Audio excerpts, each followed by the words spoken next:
Hello friends, welcome to PC Mania. तो आज हम 22 मई का द हिंदू एडिटोरियल डिस्कस करेंगे। तो आज दोस्तों कुछ पर्सनल रीज़न के कारण जो है वीडियो अपलोड होने में थोड़ा समय हो गया है, मतलब काफ़ी समय हो गया है। तो उसके लिए क्षमा चाहता हूँ। और हमने आज जो है नोट्स भी नहीं बनाया है इसका, और प्रॉपरली जो हमने कोटेशंस की भी एक सीरीज चलाई थी वो भी नहीं आज डाल पाया हूँ।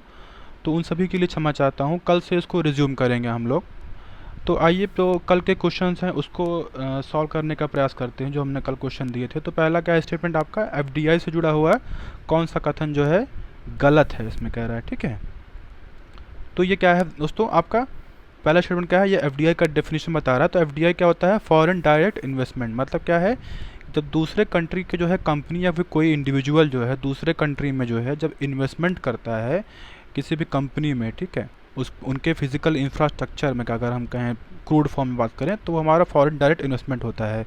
इसी का जो इसी का अगर हम बात करते हैं विपरीत, आपका जो फॉरेन इंस्टीट्यूशनल इन्वेस्टमेंट होता है वो मतलब क्या होता है, किसी भी कंपनी के शेयर में जब जो है बाहर की कंपनी या फिर कोई इंडिविजुअल जो है इन्वेस्ट करता है तो वो हमारा फॉरेन आपका इंस्टीट्यूशनल इन्वेस्टमेंट होता है, तो वो एफआईआई होता है। तो ये हमारा अंतर, तो ये पहला कथन आपका सही हो गया।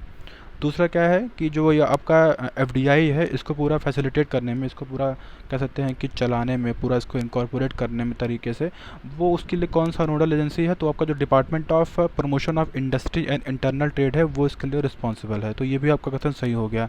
थर्ड क्या है आपका कि अभी सरकार ने जो है जो आपका इकोनॉमिक पैकेज लाई थी सरकार, जिसमें 21 लाख करोड़ रुपए सरकार ने जो है इन्वेस्ट किए हुए हैं, मतलब कि इन्फ्यूज़ करने की बात कर रहे हैं। तो आपका उसमें जो है सरकार ने पाँचवें चरण में जो है 5 ट्रांच में सरकार ने जो है उसको अनाउंस किया था उस मेजर्स को। तो उसमें सरकार ने जो है एफडीआई जो आपका डिफेंस सेक्टर है उसमें गवर्नमेंट रूट से जो है सरकार ने 49% से 74% जो है एफडीआई लिमिट को बढ़ा दिया। तो क्या कथन सही है, तो ये कथन आप ध्यान से देखेंगे तो जो आपका इसमें कथन जो गवर्नमेंट रूट है, गवर्नमेंट रूट से नहीं बल्कि ये ऑटोमेटिक रूट से जो है बढ़ाया गया है। तो जो आपका अब क्या हो गया, जो आपका तीसरा कथन इससे गलत हो गया। तो जो आपका ऑप्शन हो गया डी सही है, बाकी ऑप्शन जो है आपके गलत हो गए। तो ये हुआ आपका पहला क्वेश्चन। ऐसा क्वेश्चन क्या है आपका, इंटरनेट ऑफ थिंग्स से जुड़ा हुआ कथन है, ये कौन सा कथन सही है, इसमें आपको जो है लगाना। पहला कथन क्या है कि जो इंटरनेट ऑफ थिंग्स का डेफिनेशन बता रहे हैं कि ये क्या करता है, ये जो आपका इंटरनेट है और जो आपके डिवाइसेज हैं, ठीक है, जो भी आपके ऑब्जेक्ट वगैरह हो गया, कोई भी चीज़ हो गया, तो उनसे उनको जो है कनेक्ट करता है ताकि जो है, और कनेक्ट कैसे करता है, डेटा को सेंड करके या रिसीव करके, ठीक है। ये आपका जो है इंटरनेट ऑफ थिंग होता है। इससे बहुत सारे, इसके बहुत सारे एप्लीकेशन होते हैं। इसके सेकंड, अगर आप इसके सेकंड जो आपका स्टेटमेंट पढ़ेंगे तो उसमें बताया गया कि मैन्युफैक्चरिंग हो गया, स्मार्ट सिटीज़ का हो गया, इन्वायरमेंट हो गया, एग्रीकल्चर हो गया, इससे बहुत सारे मतलब होते हैं। अगर अभी स्पेस टेक वगैरह में भी इसका काफ़ी इस्तेमाल हो रहा है। तो जो इसमें जो आपका सी ऑप्शन होगा इससे जुड़ा हुआ, अगर आप देखिए दोनों का जो कथन है सही है, तो आपका जो सी ऑप्शन है वो सही हो गया। तो ये हुए हमारे कल के प्रश्न। तो आइए हम जो है आज का द हिंदू न्यूज़पेपर जो है डिस्कस करते हैं। तो आज हम मुख्यतः 3 आर्टिकल डिस्कस करेंगे। जैसे पहला आर्टिकल क्या है आपका, कीपिंग द पीस। ये किससे जुड़ा हुआ आर्टिकल है, ये हमारा अभी इंटरनेशनल रिलेशन से जुड़ा हुआ आर्टिकल है। तो अभी अभी क्या हुआ, अभी चाइना ने जो है इंडिया चाइना के बॉर्डर पे जो हमारा, अगर हम बात करते हैं, अगर इसको जो एक बॉर्डर डिस्प्यूट की बात करें और कितना क्या बॉर्डर है, अगर इसको हमको समझना है तो एक बार हम इसका जो डायग्राम है उसको माध्यम समझेंगे तो आपको अच्छे समझ में आएगा। तो मैं आपको डायग्राम दिखाता हूँ फिर उसको समझाने का प्रयास करता हूँ। तो जो इंडिया और चाइना का बॉर्डर है वो जो है सेकंड लॉन्गेस्ट बॉर्डर है इंडिया का, जो किसी भी कंट्री से, जब हमारा जो है नेबरिंग कंट्री है उनसे जो है शेयर करता है। पहला क्या है आपका बांग्लादेश है, दूसरा आपका चाइना है। तो चाइना का बॉर्डर जो है मुख्यतः 3 सेक्टर में डिवाइड किया गया। अगर आप स्क्रीन पर देखेंगे तो इसमें जो आपका पहला सेक्टर है, ये देखिए आपका वेस्टर्न बॉर्डर है, ठीक है, ये जम्मू कश्मीर जुड़ा हुआ। और आपका जो है मिडिल सेक्टर है, इसमें आपका हिमाचल प्रदेश उत्तराखंड आता है। तो ठीक है, यहाँ से जो है आपका चाइना का बॉर्डर जो है टच होता है। और जो आपका लास्ट बॉर्डर है ये आपका क्या है, ये आपका सिक्किम, यहाँ थोड़ा पार्ट जुड़ा हुआ है, और आपका अरुणाचल प्रदेश। तो जो आपका ये वाला पहला पार्ट है, वेस्टर्न सेक्टर वाला पार्ट है, यहीं पे देखिए यहीं पे पहले विवाद उठा था, अक्साई चीन से जुड़ा हुआ ये था, ठीक है। अगर आप अक्साई चीन जो अभी रिसेंटली जो है और वहाँ पे मीन्स एलएसी में बात हो रही है, अगर आप उसको ध्यान से देखेंगे इस फिगर को तो आप समझेंगे जो हमारा एक्साई चेन है वो अभी जो है चाइना के कब्जे में है। और ये यहाँ पे अगर आप देखेंगे तो जो लाइन ऑफ एक्चुअल कंट्रोल जो है खींची गई है, और इसी पे जो है क्या बोलते हैं डिवाइड करता है हमारा वेस्टर्न जो हमारा सेक्टर है, जो हमारा, अगर बात करते हैं इंडिया चाइना बॉर्डर की। तो ये तो हुआ हमारा क्या बोलते हैं ये। अब और अगर हम बात करें आगे क्या क्या है, तो आगे हम देखेंगे कि जैसा हमने बात किया था अभी इसमें तो इसमें जो मिडिल सेक्टर तुमने बात की, जो सबसे ज़्यादा बाउंड्री कौन शेयर करता है, जो हमारा वेस्टर्न सेक्टर है अभी यही करता है। अगर आप फिगर देखेंगे तो 2150 किलोमीटर जो है ये शेयर करता है। ईस्टर्न जो सेक्टर है हमारा, यही क्या बोलते हैं यहाँ पे मैकमोहन लाइन जो है खींची गई है। तो ये हमारा हुआ इंडिया चाइना बॉर्डर का जो है एक अपने रूपरेखा देखी होगी, आपको थोड़ा सा समझ में आया होगा। तो अब हम क्या अभी इशू हुआ है, अभी जो है इंडिया और चाइना के बीच जो है ये फिर से एक इशू जो है फिर से मर्ज हो के आया है। उसमें क्या हुआ है कि चाइना ने जो है क्लेम किया है कि इंडिया जो है जो एक रोड मीन्स रोड इंफ्रास्ट्रक्चर वहाँ डेवलप कर रहा है, तो वो उनके क्षेत्र में जो है कुछ डेवलप कर दिया है। तो उससे जो है चाइना ने आपत्ति जाहिर की है। अब इंडिया ने का कहना है कि वो जो है इंडिया का ही पार्ट है जहाँ पे बना रहा है, उसमें वो चाइना का जो है कोई भी ऐसा वायलेशन नहीं किया है। बल्कि हम जानते हैं डोकलाम स्टैंड, जब एक डोकलाम विवाद हुआ 2017 में, तब एक एक क्या कह सकते हैं कि पीस जो है एक स्टैब्लिश हुआ था, तब भी जो है काफ़ी एक इशू क्रिएट हुआ था 2005 में, 2013 में भी जो है ऐसा जो है हुआ था। तो तब उस समय क्या बोलते हैं कुछ ऐसा डिटेल प्रोटोकॉल बनाया गया था, ताकि जो है एक जो भी आपके चाइना और इंडिया की मिलिट्रीज़ हैं उनको प्रॉपर दिया गया था कौन कौन से जो है आपके जोन है जहाँ जहाँ पे जो है ऐसे उसको जो है कर सकते हैं, जो हमारा लाइन ऑफ एक्चुअल कंट्रोल, वहीं पर ये ऐसा विवाद अभी उठा हुआ है। तो अभी क्या हुआ है, अभी तो जो हमने बात किया वहीं पे जो इंडिया ने कहा है, जो हमने उसको पहले डिस्कस कर लिया है। तो अभी सरकार को तो ऐसा, अगर इसकी बात करते हैं क्या क्या इसका सिग्निफिकेंस और मतलब क्या क्या इसमें जुड़े हुए जो है इशू जुड़े हैं, तो अभी जानते हैं कि चाइना जो है किस तरह अपने इंफ्रास्ट्रक्चर को डेवलप किया हुआ। तो इंडिया भी जो है वहाँ पे रोड वगैरह बना रहा, ताकि जो है जो उनकी मिलिट्री है उनको डिप्लॉय कर सके, और एक कह सकते हैं कि जो एक सिक्योरिटी का थ्रेट है हमारा, वो जो बॉर्डर है उसको जो है मेंटेन कर सके। तो इंडिया भी वही कर रहा था, तो इसमें चाइना को ऐसा विवाद उठाने की आवश्यकता नहीं थी, बल्कि हमने पहले भी जो भी आपके बॉर्डर इशूज़ थे उसको जो है सॉल्व कर लिए हैं। तो ज़रूरत अभी ये इस समय यही है इस सिचुएशन की, कि जो ऐसा आपका जो एक जो आपका लाइन ऑफ एक्चुअल कंट्रोल का जो विवाद है, जो काफ़ी वर्षों से चला आ रहा है, उस पर दोनों जो है सहमति भी नहीं की है। तो ये आपका लाइन ऑफ एक्चुअल कंट्रोल का क्या विवाद है इसको हम जान लेते हैं। जो आपका अक्साई चीन वाला पार्ट है, ठीक है, जो हमने बात दिखाया था आपको फिगर में, वेस्टर्न सेक्टर वाला पार्ट जो आपका जो मैक्सिमम एरिया कवर करता है, उसमें जो है आपका क्या है, एक जब ब्रिटिश टाइम के जो हम अगर हम बात करें तो 1865 में जॉनसन लाइन खींची गई थी, तो उसमें जो है उसको प्रपोज किया गया था। और जो अक्साई चीन पार्ट जो हमने आपको दिखाया था फिगर में, तो उसमें वो वाला पार्ट जो है आपका जो है इंडिया को जो है बताया गया था। लेकिन 1893 में फिर एक क्या बोलते हैं मैकडोनल्ड लाइन खींची गई, और फिर उन्होंने जो है प्रपोज किया था कि जो आपका ये अक्साई चीन पार्ट है वो आपका चाइना के कंट्रोल में होगा। तो फिर इसी से विवाद उठता है। इंडिया मानता है कि जो हमारा जॉनसन लाइन है वो इंडिया मानता है, और जो क्या बोलते हैं मैकडोनल्ड लाइन है वो उसको चाइना मानता है। इसी में विवाद जो है आज तक बना हुआ है। तो ज़रूरत है इस समय कि दोनों देशों को जो है आपस में जो भी आपकी चीज़ें हैं उसको सॉल्व करें, और दोनों के लिए क्या बोलते हैं इसको एज जो आपके स्पेशल एक रिप्रेजेंटेटिव है उनको भेज के, और एक लॉन्ग ड्यूरेशन से जो है एक बॉर्डर का इशू चला आ रहा है उसको सॉल्व करें। क्योंकि इस समय जब पैंडेमिक आया हुआ है, तो इस समय ऐसा कोई भी ऐसा विवाद ना हो ताकि जो है वॉर की सिचुएशन क्रिएट हो आगे। तो ऐसा कोई करने की आवश्यकता नहीं है, और शांति वार्ता करें जिससे जो है आपका जो ये बॉर्डर विवाद है वो दूर हो। ये हमारा हुआ पहला आर्टिकल। सेकंड आर्टिकल क्या है आपका, डबल डिजास्टर। ये कुछ जुड़ा हुआ आर्टिकल है। ये हम जानते हैं कि एक जो उड़ीसा और बंगाल के तट पे जो है सुपर साइक्लोन आया हुआ है अम्फान, जो काफ़ी एक हैवोक क्रिएट किया हुआ है।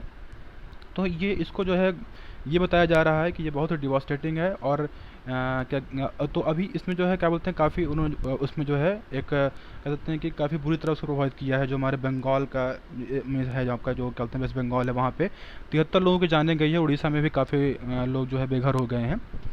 तो हमने देखा किस तरह वो जो है क्या बोलते हैं ये जो है वो किया हुआ। बल्कि जो है अगर हम जानते हैं कि पहले से ही जो हमारा आपका आईएमडी था, इंडियन मेट्रोलॉजिकल डिपार्टमेंट, उन्होंने आगाह किया था कि ऐसा होने वाला है। बल्कि हमारा जो एनडीआरएफ टीम है और जो एसडीआरएफ टीम है दोनों वहाँ पर तैनात थे, फिर भी जो है जो इसके जो इफेक्ट हुए, जो उसका रिजल्ट वो काफ़ी जो है कटास्ट्रॉफ, मतलब काफ़ी लोगों की मृत्यु हमने देखा, 73 लोग उसमें मारे गए। तो अगर हम बात करें इस जो हमारा एक जो अम्फान सुपर साइक्लोन है, ये इसकी जो कैटेगरी क्या है, तो इसको जो है कैटेगरी जो है थर्ड में रखा गया है, या उसके अबव जो है मतलब कि 3 कैटेगरी में जो इसको क्या बोलते हैं पाँच कैटेगरी में इसको जो है बांटा गया है। और तो उस पहले हम एक बार देख लेते हैं कि कौन कौन सी कैटेगरी जो है वो है। तो क्या हुआ है, क्या बोलते हैं आईएमडी ने तो कोई भी साइक्लोन आता है तो उनके जो विंड स्पीड होती है उसके कैटेगरी पे उसको जो है बांटते हैं। तो अगर विंड स्पीड जो है आपका 31 से 50 किलोमीटर क्या बोलते हैं प्रति घंटा होती है, तो आपका वो उसको डिप्रेशन कहते हैं। अगर वो 51 से 62 किलोमीटर पर आवर से हो तो उसको डीप डिप्रेशन कहते हैं। अगर उससे ज़्यादा वो होती है तो उसको स्टॉर्म जो है डिक्लेयर करते हैं। तो और डिफरेंट स्टॉर्म को भी जो है उन्होंने जो है डिफाइन किया है, जैसे कि आपका साइक्लोनिक स्टॉर्म हो गया, सीवियर साइक्लोनिक स्टॉर्म स्टॉर्म हो गया, अब क्या बोलते हैं वेरी सीवियर स्टॉर्मिक स्टॉर्म हो गया, एक्सट्रीमली सीवियर साइक्लोनिक स्टॉर्म हो गया, सुपर साइक्लोनिक स्टॉर्म हो गया, जो अभी इसको इस कैटेगरी में डाला गया है। 220 किलोमीटर प्रति घंटा स्पीड से जो है, जो एक कह सकते हैं, और या उससे ज़्यादा अगर कुछ बढ़ा तो उसको सुपर साइक्लोनिक स्टॉर्म जो है इसको ऐसा करार दिया जाता है। तो इसको जो है, जो ईस्टर्न कोस्ट के जो आपके स्टेट्स हैं, उन्होंने जो है एक पूरा कह सकते हैं कि कोड ऑफ प्रैक्टिस जो है डिफ़ाइन किया हुआ है, पूरा कह सकते हैं कि जारी किया हुआ है। उसमें क्या करते हैं, उसमें इवैक्यूएट करते हैं, फिर अरेंज करते हैं कोई बैकअप पावर का, वार्न करते हैं पीपल को कि आप इस कोस्ट से दूर रहें, और ऐसे स्ट्रॉन्ग बिल्डिंग बनाए जाते हैं आपके जो, और फिर ऐसा कुछ साइक्लोन शेल्टर जो है बनाए जाते हैं कि ताकि जो है लोगों को वहाँ पर रखा जाए, और खाना की सुविधा भी, खाने की और पानी वगैरह की कोई भी कहते हैं मेडिकल सप्लाई करने की, ये सब सारे एक कह सकते हैं कि जो कोड ऑफ प्रैक्टिस है उसको जो है जो ईस्टर्न कोस्ट के स्टेट्स हैं उन्होंने इवॉल्व किया। फिर भी देखिए इसका जो एक डैमेज है वो काफ़ी जो है सिग्निफिकेंट अमाउंट में लोग जो है मारे गए हैं। तो अभी जो है कह सकते हैं कि एडिशनल चैलेंज ये है कि कोविड-19 से देखिए पूरा देश जो है प्रभावित है, और जो हमारे स्टेट हैं वो आपके ईस्टर्न कोस्ट के स्टेट, वहाँ भी केसेस बहुत ज़्यादा आए हुए हैं। तो अभी हमने देखा कि जैसा उन्होंने कोड ऑफ एथिक्स बनाया, कोड ऑफ पूरा एक अच्छे से बनाया हुआ है प्रैक्टिस, उसमें उन्होंने जो है क्राउड शेल्टर भी जो है बनाया हुआ है। और हम जानते हैं कोविड-19 में सोशल डिस्टेंसिंग मेंटेन करने का ये जो है प्राथमिकता उसमें दी गई है, पहली शर्त बताई जाती है। तो ऐसे ऐसे ऐसे समय में जो चैलेंज ये है कि एक तो जो प्रभावित हो रहे हैं हमारे अम्फान साइक्लोन से, उससे भी लोगों को बचाना है, और पैंडेमिक जो एक कोविड-19, तो कह सकते हैं कि डबल डिज़ास्टर जो है आया हुआ, जो हमारे ईस्टर्न कोस्ट के स्टेट हैं मेनली बंगाल और उड़ीसा। तो ये आप देख सकते हैं कि किस तरह ये हुआ है। तो ज़रूरत क्या है इसमें, ज़रूरत ये है कि जो है जैसे हम जानते हैं कि मतलब कुछ ऐसे सोल्यूशन बनाया जाए, क्योंकि बिजली की सुविधा नहीं, तो सरकार को एज आ कुछ सोलर पावर वगैरह क्या बोलते हैं मोबिलाइज़ करना चाहिए, क्या बोलते हैं कम्युनिटी से। और एक जैसे हम जान रहे हैं वायरस है तो हम लोग को लड़ना ही लड़ना है, लेकिन ऐसा भविष्य में कोई ऐसा साइक्लोन आता है या फिर कोई ऐसा आ रहा है, उनकी बहुत दिनों से आ रहा है उसमें, तो फिर उसके लिए प्रॉपर रिस्पॉन्स कैपेबिलिटी बनाने की आवश्यकता है। तो ये हमारा पूरा आर्टिकल हुआ।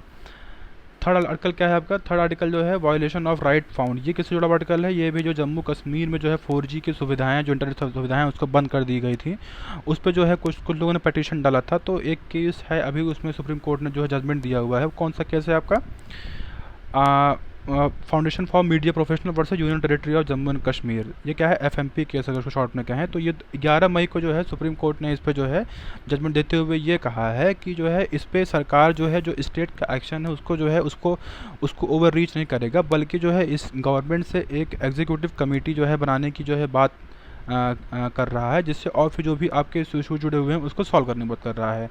तो ये देखिए आप देख सकते हैं कि किस तरह जो है अगर हम देखिए जब कोई न्याय अगर चाहिए आपको तो आप जुडिशरी की तरफ ही जाते हैं, बल्कि फिर जुडिशरी ने जो भी रिस्पॉन्सिबिलिटी वो एग्जीक्यूटिव पे डाल दिया। मतलब जो जिसके लिए जो है आवाज़ उठाई गई थी कि सरकार के खिलाफ आवाज़ उठाई गई थी, जो ये आपका 4G सर्विस बैन किए हुए हैं, वो जो है अनकॉन्स्टिट्यूशनल है। तो ये बल्कि जो है फिर जो जो जुडिशरी है वो पूरा जो है दारोमदार जो है क्या बोलते हैं, और जो पूरा मतलब वो है कारोबार मीन्स कह सकते हैं कि वो चीज़ें जो भी आपका जो आगे प्रोसीजर है वो हमारा एग्जीक्यूटिव पे ही डाल दिया। तो मतलब ये क्या हुआ, मतलब कि जो एक कह सकते हैं नेचुरल लॉ है वो तो उसका वॉयलेशन हुआ, क्योंकि जिसके प्रति जो है पटिशन डाला गया है वो खुद ही जज बन रहा है ना। आपको जो ये कमेटी क्या बोलते हैं उसकी बात की है बैठाने की। तो ये हमारा क्या बोलते हैं डिसीजन, ये हमारा कॉन्टेक्स्ट है अभी। तो अभी क्या हुआ, अभी अगर हम बात करें तो इसमें जो जुडिशरी का रोल है उसको हम देख सकते हैं उसमें क्या है। अगर हम डिफरेंट रूलिंग की बात करें और जो हमारे कॉन्स्टिट्यूशन में लिखा गया है उनका, तो जो क्या बोलते हैं जुडिशरी का पार्ट क्या है, जुडिशरी का एक इंडिपेंडेंट चेक करना पार्लियामेंट्री के एक्शंस को, और जो हमारे एग्जीक्यूटिव एक्शन है उनको चेक करना, ये जो है जुडिशरी का प्रमुख काम होता है। लेकिन हमने देखा किस तरह कुछ जजमेंट से एक जो उनका एक डिसीज़न है और जो ये रोल है वो काफ़ी वेग दिख रहा है, और कुछ क्वेश्चन जो है राइज कर रहा है कि वो कौन कौन से क्वेश्चन है, क्या है कि कब जो है सरकार को जो लेजिस्लेशन है उसको स्ट्राइक डाउन करना चाहिए। नेक्स्ट क्या है, नेक्स्ट कह रहे हैं कि जो डिफरेंस है आपका, मतलब कि कब जो है जुडिशरी को जो पार्लियामेंट के द्वारा एक बनाए गए कानून है उसमें डिफरेंस शो करना चाहिए, और कब जो है जुडिशरी को जो सोशल वेलफेयर मीज़र हैं उनको ज़्यादा क्या बोलते हैं तवज्जो दें, कि जो आपके क्रिमिनल मीन्स आपके क्या बोलते हैं ऑर्डिनरी लॉज हैं उसको जो है तवज्जो दें। ये भी क्या बोलते हैं कुछ वेग तरीके से क्या बोलते हैं क्वेश्चन पूछ रहे हैं। और क्या कह रहे हैं कि जो आपका लेवल ऑफ स्क्रूटनी है एग्जीक्यूटिव पे, मतलब वो कितना मतलब कि आगे हो, मतलब कि उस पर जो हमारे क्या बोलते हैं नियम कानून है उस पर टेस्टिंग उसकी होनी चाहिए नहीं होनी चाहिए।